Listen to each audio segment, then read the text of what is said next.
around New Year's, I was feeling pretty lost this year.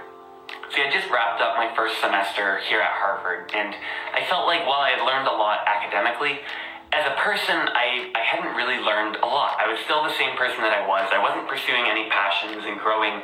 I was just kind of, being me and reacting to the world around me.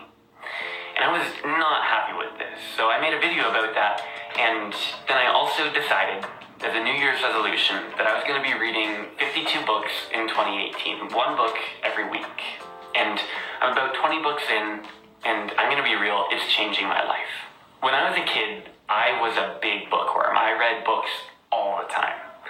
Harry Potter, A Series of Unfortunate Events, Ender's Game, that whole series.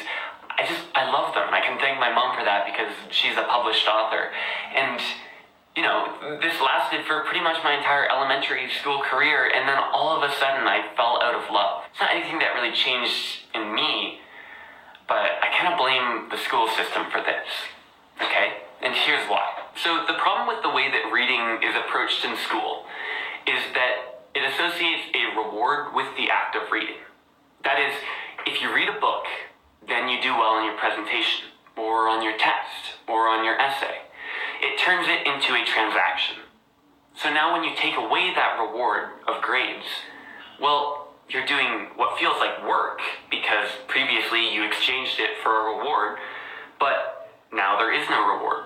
So when it comes to choosing between, reading or going on your phone or something else that's pleasurable, well, you're going to choose going on your phone or doing something else because reading is a chore. It's work, and there's no reward for that work. So when I started off reading a book every week, it was tough.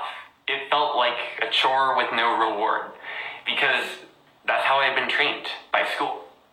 So I had to fight two issues. One, motivation, which to fix honestly was just a matter of time. I just had to read a few books before I started to think, hey, this is really impactful. This is really fun. This is kind of starting to change my life. I'm seeing the world a little bit different.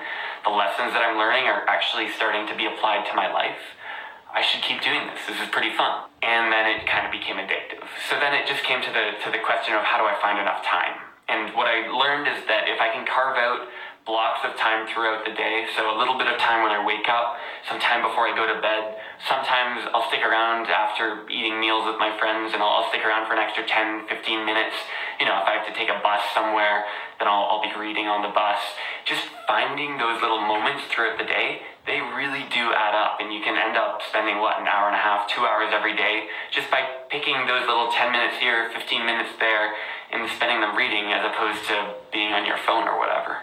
So I'm 20 weeks in, and I feel like they've been some of the 20 best weeks of my life, some of the 20 weeks where I've changed the most as a person. I mean it when I say that I feel like a different person, and that it's changing my life, because the way that I'm looking at the world it's completely different. The way that I look at myself in the mirror, it's different.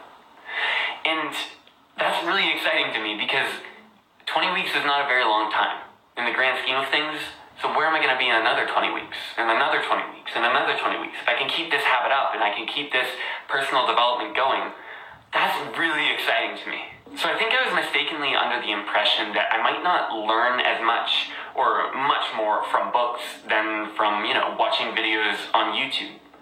But when you think about it, it actually makes a lot of sense why books are much more valuable than the time that you might spend on YouTube. And the reason being is simply that it takes somebody years to write a book in most cases, sometimes decades. And when you're looking at decades of work that have been condensed into a few hours of reading, that's pretty special. The ideas in there have been highly developed by someone who is really smart, who has thought about them a lot, and you can kind of just absorb them. Whereas with a YouTube video or anything like that, while the ideas are still good, they've only been fleshed out for hours, maybe days. I mean, in the most extreme cases, weeks.